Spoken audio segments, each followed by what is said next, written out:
Suns up, buns up, baby.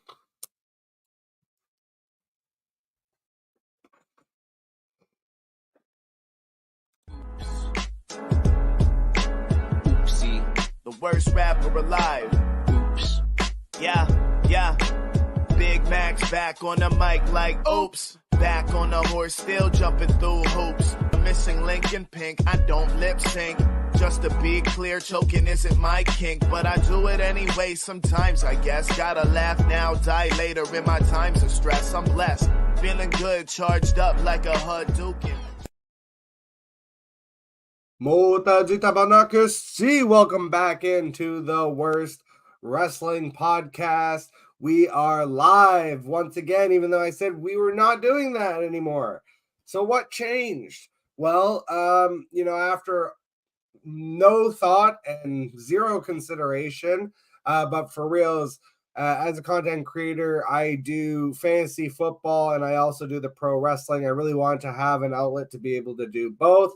But the long production show that I was doing is just not going to be feasible to maintain, especially once things kick up in the actual football season. And so to be able to keep the show going year round, basically decided that the Saturday show, just like pro wrestling, baby, is going to be live every Saturday at 4:20 p.m.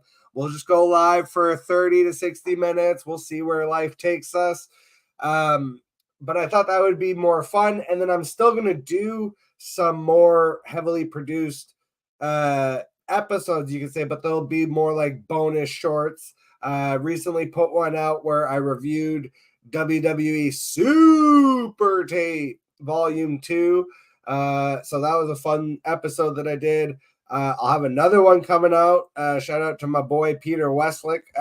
Requested a review of ECW One Night Stand, the original that was when they first went to WWE, the one with the great Sandman entrance. So I'll be doing that, dropping that at some point. But like I said, feels like the main show needed to be live, not just, for my own sanity, because these are a little bit easier to produce, and it'll give me the opportunity to really work on like the background and the intro music and the outro music. I can really kind of spruce up the live show.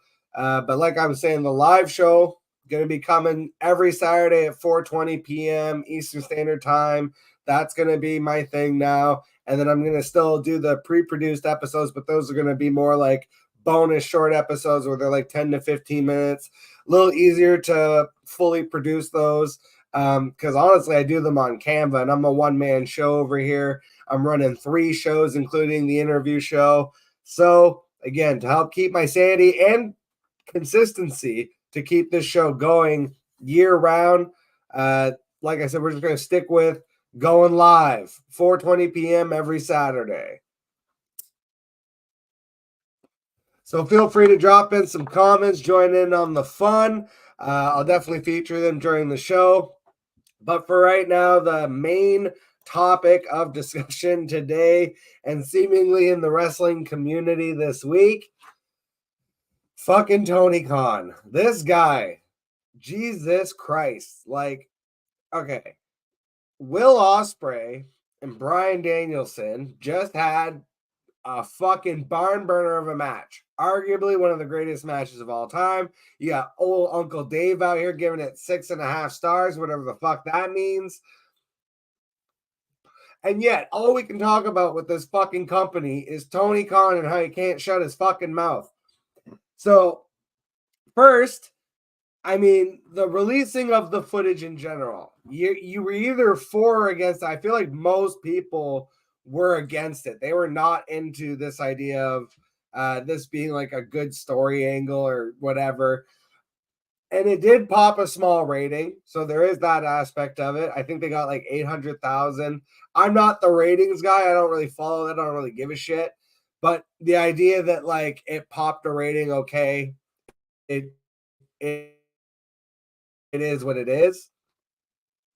And so I'm trying to see the positive. Like, I want to like this company. They have a lot of wrestlers that I really enjoy. And yet, we get the whole angle with the TK driver. And again, it's like, I'm not sure what the point of this is supposed to be, because I think in Tony Khan's mind, he views himself as an empathetic figure. I think he sees himself as a babyface, as a good guy. Because the whole idea is that if you're going out there as the boss to get pile driven and put in a neck brace, like, that means the Young Bucks are the bad guys, right? Which means by default, like, you're basically positioning yourself as a baby face in this instance. It's like you're a smarmy fucking billionaire's son. Like, I'm sorry, Tony. I don't know what you think your reality is, but you are the silver spoon. And so I don't think it plays the way that he in his mind thinks that it plays, where again, he seems to think that he's going to get some kind of empathy and that this is driving a story forward, for the Young Bucks and FTR, except I haven't heard anyone mention FTR in like a week. The only talking points has been Tony Khan. And then this whole angle is seemingly set up so that he can show up at the NFL draft and peacock around with this neck brace on, and I'm supposed to just buy in because he's keeping up kayfabe. He's sitting there with a big shit-eating grin on his face, like laughing it up, yucking it up. This guy doesn't look like he's fucking hurt. He doesn't look like he's selling a neck injury. He looks like a dumbass wearing a neck brace because he took a bump on a show. Like, I don't know what the fuck I'm supposed to think about this. Even if I'm trying to put this in the perspective of kayfabe, it's just stupid. And then the fucking cherry on top, the fucking coup de grace, the fucking straw that broke the camel's back. Tony goes on NFL Network and he's doing an interview with, I think it was Rich Eisen and I forget the other guy's name. Apologies to them, but he's doing an interview basically on NFL Network. Bro, this is not your network. Not only is this not your network, you are there because it's your daddy's team, right? So it's like, and then you're just spouting off about your little wrestling company, and then you have the gall to fucking say some shit of like, oh, we're against the evil company. We're against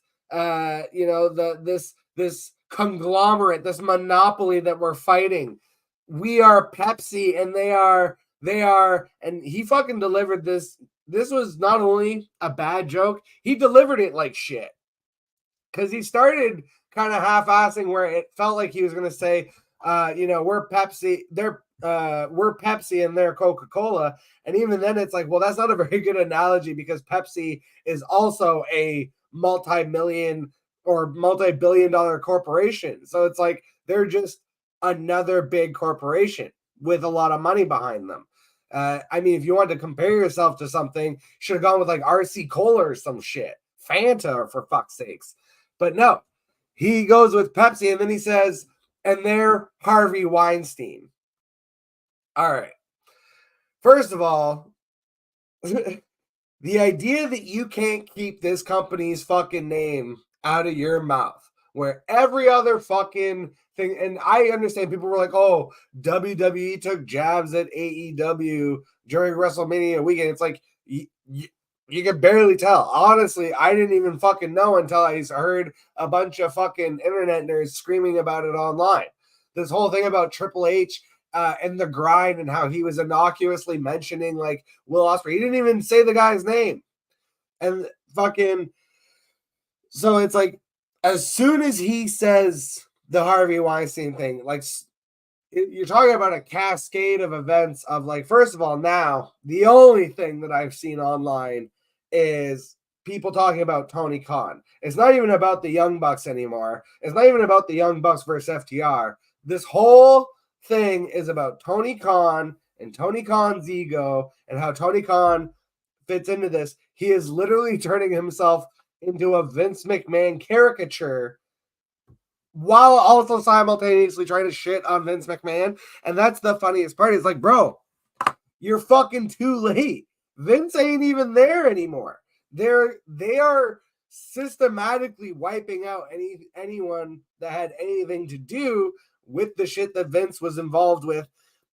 Even like there's now rumors or speculation, and I am a complete outside observer. I'm a fucking idiot here smoking a joint. All right, guys, but Nick Khan, who's CEO or whatever the fuck role he is in WWE, this guy's selling his shares now because potentially he's maybe linked to the idea that he was facilitating whatever was going on with Vince McMahon because of his role that he held previously within WWE. And if that's the case, he might be on the way out. So again, it's like you can call them Harvey Weinstein, but all reports coming out of WWE right now, especially, is that things are fucking honky dory backstage. Everybody's loving life right now. Vince isn't there.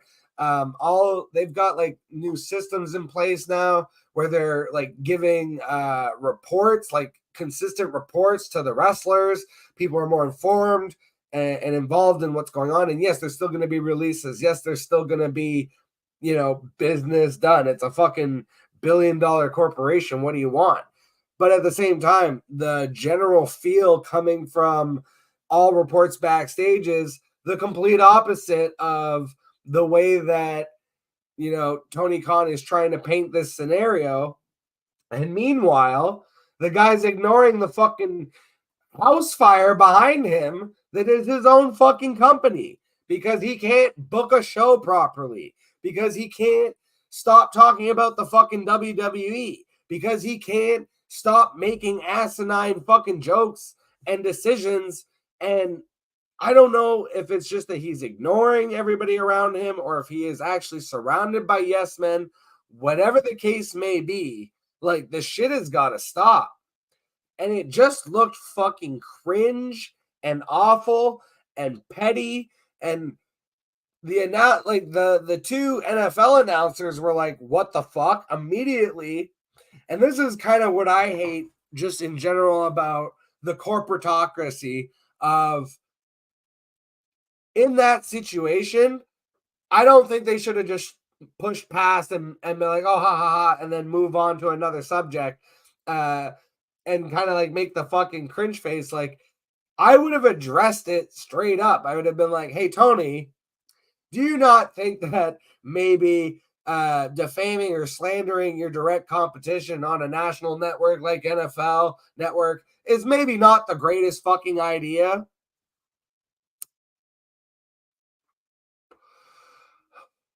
So, I mean, WWE is what it is. Like, yes, to a degree, I agree that it's the machine, it's the monopoly, but the Dark Overlord is dead. Sauron has been defeated. Darth Vader isn't fucking there right now.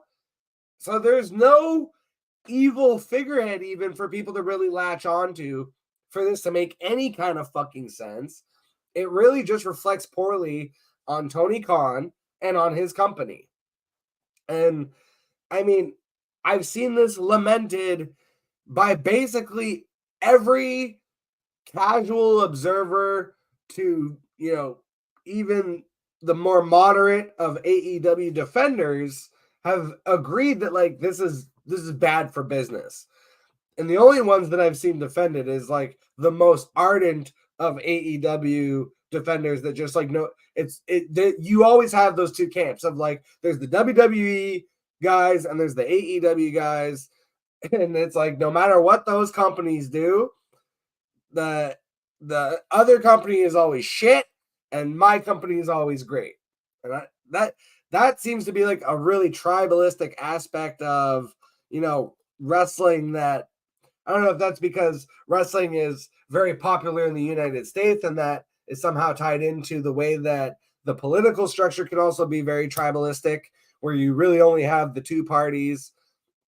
But like internationally, I don't feel like international fans really go that same way of, oh, I only like WWE, I only like AEW. Like most of the fans that I know, and it's not to say that in the US, like, it's only that way. There are tons and tons, thousands upon millions of wrestling fans in the US that like both companies and want to like both companies.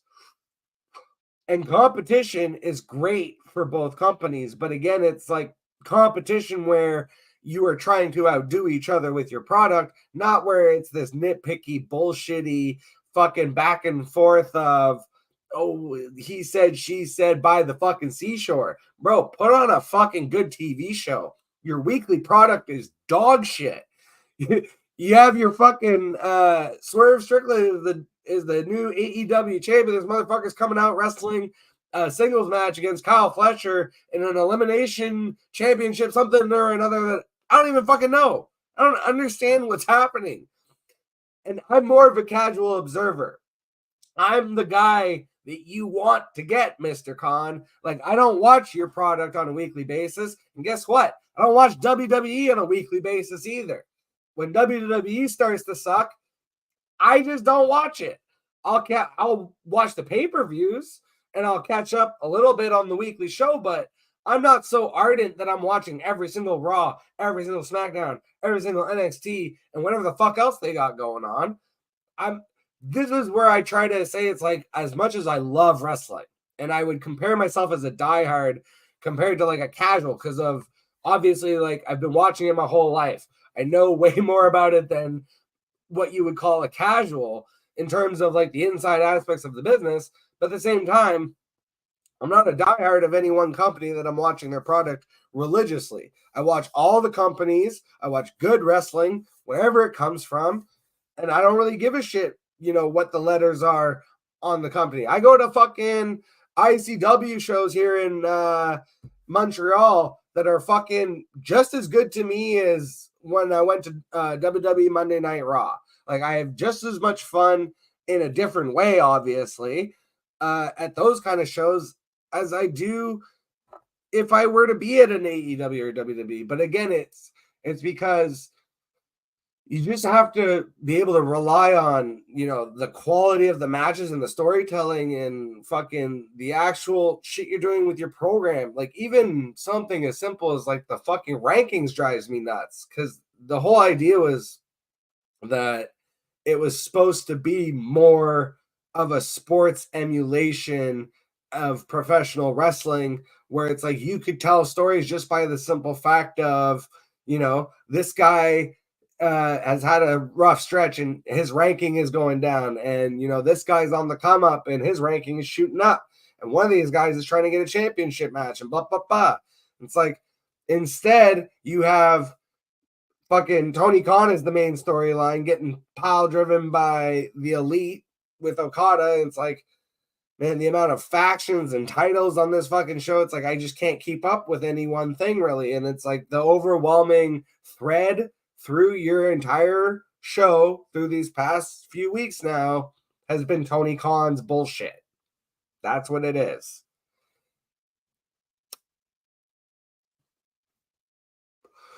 Shout out to all you guys watching out there. We'll kick off into some WWE stuff, and then we will just head on out of here. We're going to keep it nice and brief today. If you guys want me to talk about anything else before we sign off, just go ahead, drop it in the comments. I'd love to answer some questions, hear what you guys have to say out there.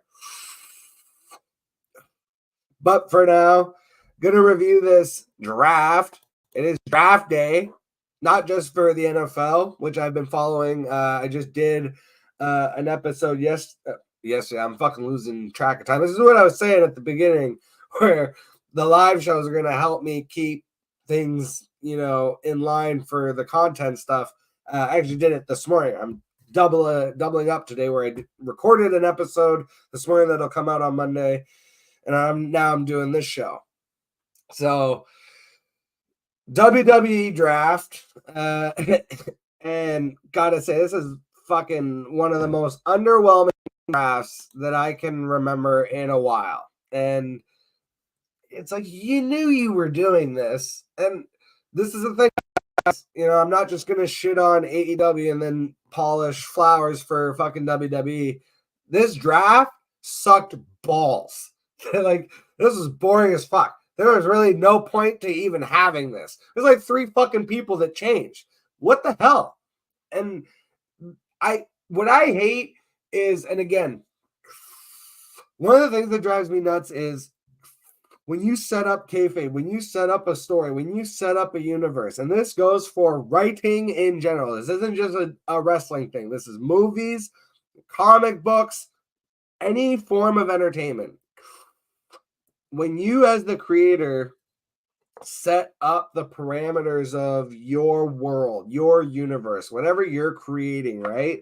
Or if you're borrowing from something else, like, again, whatever the parameters and rules that you are setting up within your universe are, and that can be a wide range of things. That can literally be anything in the world, but it's like you have set it up.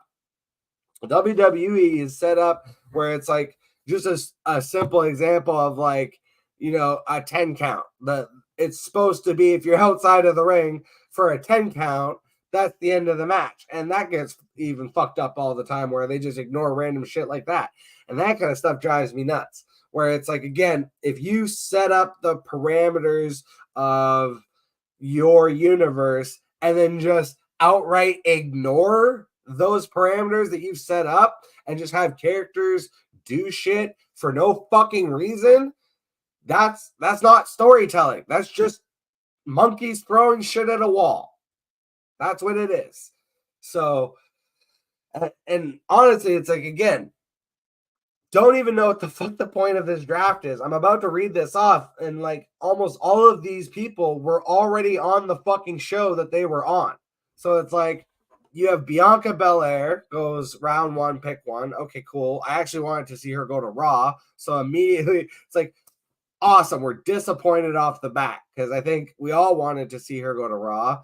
But now it's like they're setting up this story with Jade Cargill where they're about to win the tag championships off of Kabuki Warriors. So like, I get it.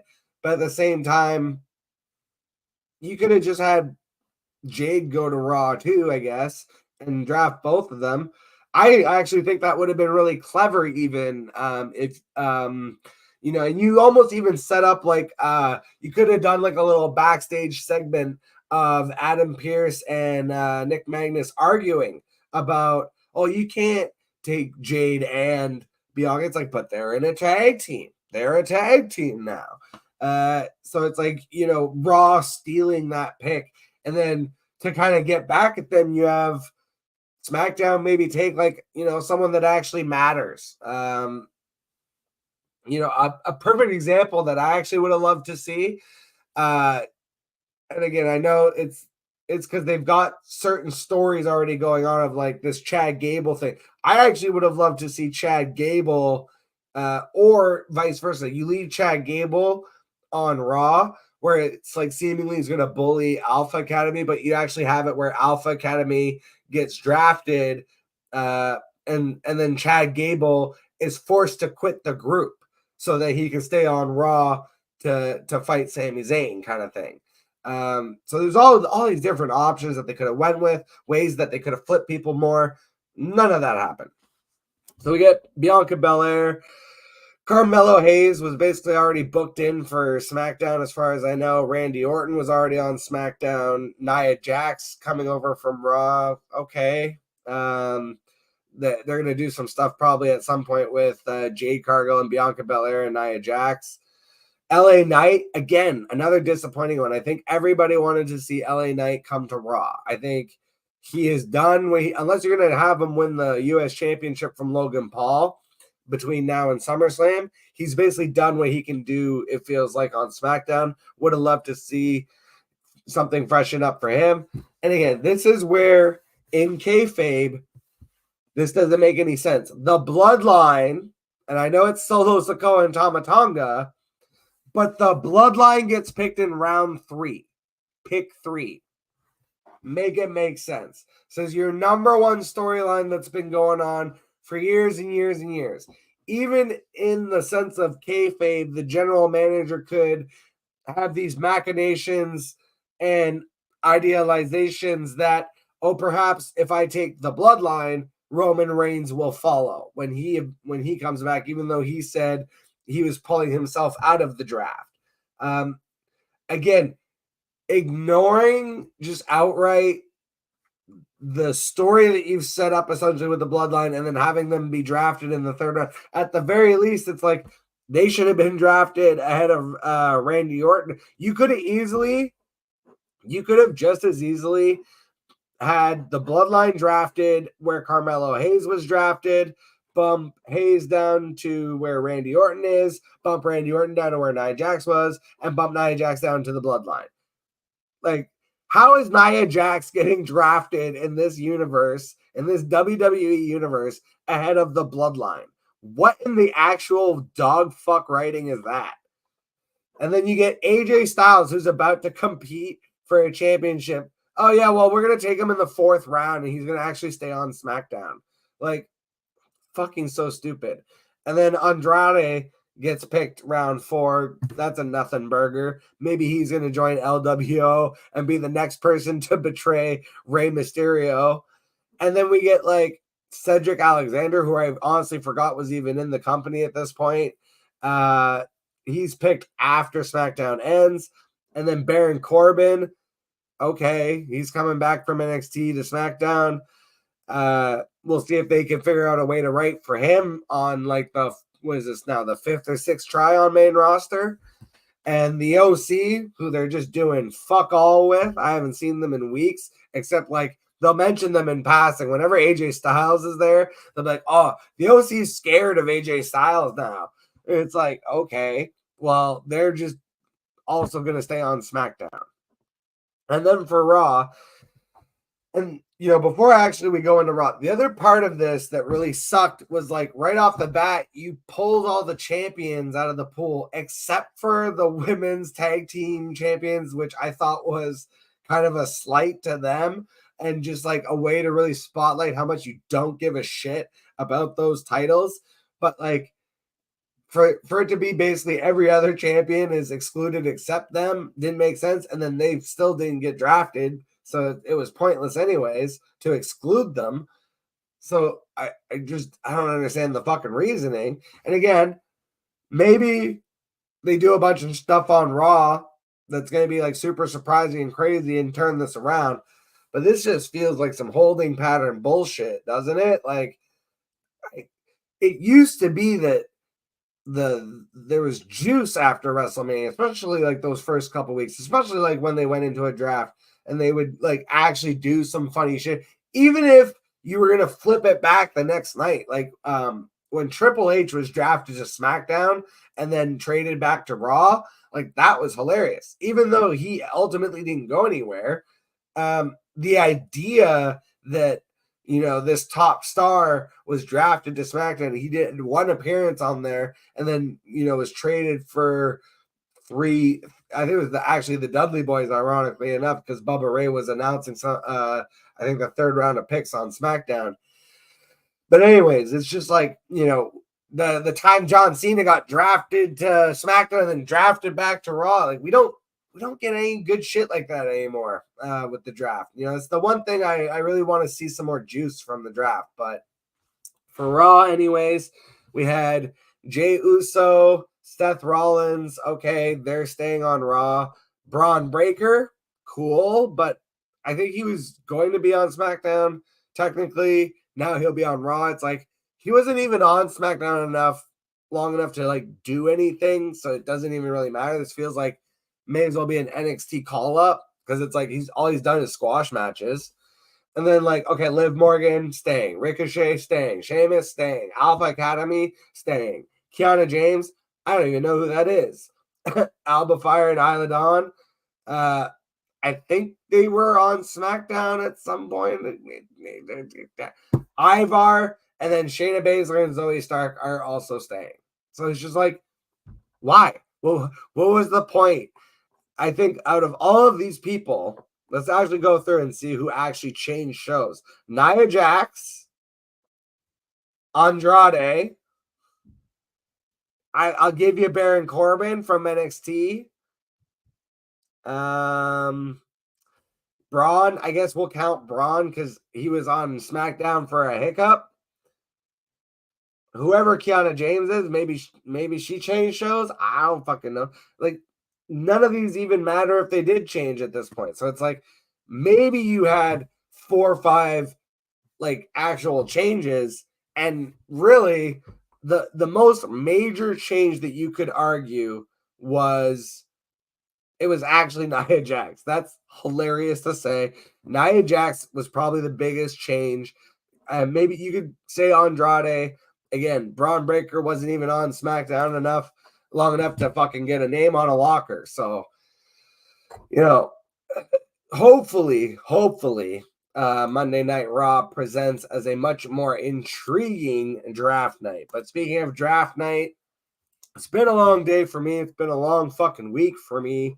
I'm going to try and work on the bonus episode. I don't know if it's going to come out this week. It might be next week. I'm not going to lie.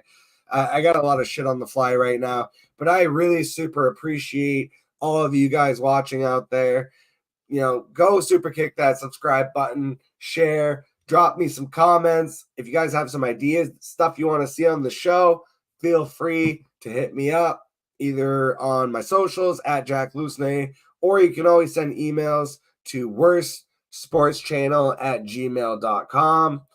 But until the next time, I will catch all of you guys on the flip side. My positive contact results in affirmative impact. Never polarize on raps. I'm never primitive, but cannibalistic, vicious. Characteristics, hereditary potency, empathetic genes, yo. Empathy, HMCs at extraordinary speed. Some of me is like, slipping in razor blades and grease in your bare feet. I see your fucking colleagues misprise you very much to your dismay. So today, I can say you won't be running away. Hold your tail between your legs. I'm gonna advocate when you feel below stakes. I'll take a hacksaw to you cockeyed, mumble rap, slack jaws. Leave you shredded on the side like some coleslaw. The double time with the clothesline from hell like Bradshaw. I'm toxic like septic shock.